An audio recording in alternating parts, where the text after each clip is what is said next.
apprendre à n'importe qui à bien te prendre en photo pour que tes photos ressemblent à ça au lieu de ressembler à ça. Ça c'est vraiment trop frustrant quand t'as le potentiel mannequin mais que les personnes autour de toi elles savent pas prendre des photos. Genre des fois t'es là, t'es trop belle, t'as grave confiance en ton karaté et tu te retrouves avec des photos, t'as le Grinch. Moi je dis stop et aujourd'hui tout le monde va être capable de faire des belles photos parce qu'on en a marre d'avoir des photos moches. Bon déjà faut savoir que nos proches c'est pas des photographes gratos, même si des fois on aime bien en abuser un petit peu. Donc il faut aussi leur faciliter un petit peu la tâche. Donc ce que tu vas faire c'est qu'avant de te faire prendre en photo par tes copines, par ton mec, par qui tu veux, tu vas faire un test lumière. Alors là je vais m'afficher, je vais montrer ma grosse tête en test lumière que je fais à chaque fois qu'on prend en photo. C'est juste pour voir sous quel angle la lumière est la mieux. C'est-à-dire que si je me mets sur une petite rue, je me dis ouais le soleil il tape sur moi, c'est trop beau et tout, la lumière elle va grave bien rendre et que je fais pas mes petites photos test. Ça se trouve la lumière que j'aurais eu si je m'étais tournée, elle aurait été 100 fois mieux. Et déjà ça te permet vraiment d'avoir des photos qui ne ressemblent pas à ça, toutes contrastées, toutes sombres, et d'avoir des photos beaucoup plus lisses, beaucoup plus claires comme ça. Avant même de penser à la lumière, en vrai faut penser au réglage de ton téléphone. Si c'est pas déjà activé, tu vas dans tes réglages et tu actives la petite grille comme ça et ensuite tu mets la ligne qui te permet d'avoir un téléphone qui reste bien droit,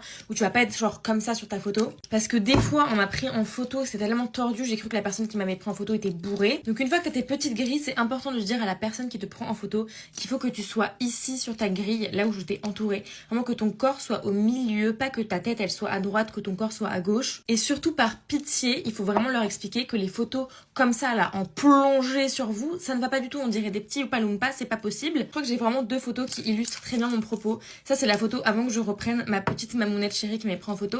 Et ça c'est après. Il y a quand même une grosse différence je trouve. Genre je sais pas, il y a plus d'harmonie, plus de prestance quand le téléphone, en fait je sais pas comment vous montrer. Ça on va dire que c'est le téléphone. Des fois il y a des personnes elles le tiennent comme ça, donc en plongée comme je vous ai dit en mode voilà là je te prends en photo. Faut prendre comme ça, un peu contre-plongée pour toi te grandir et que bah, vraiment la photo soit beaucoup plus sympa. Et c'est surtout important que la personne ne prenne pas une photo à votre hauteur. Genre que le téléphone par exemple, on va dire ça c'est mon téléphone, que le téléphone ne soit pas là par rapport à vous, mais qu'il soit un petit peu là, vous voyez, qu'il soit au milieu de votre corps.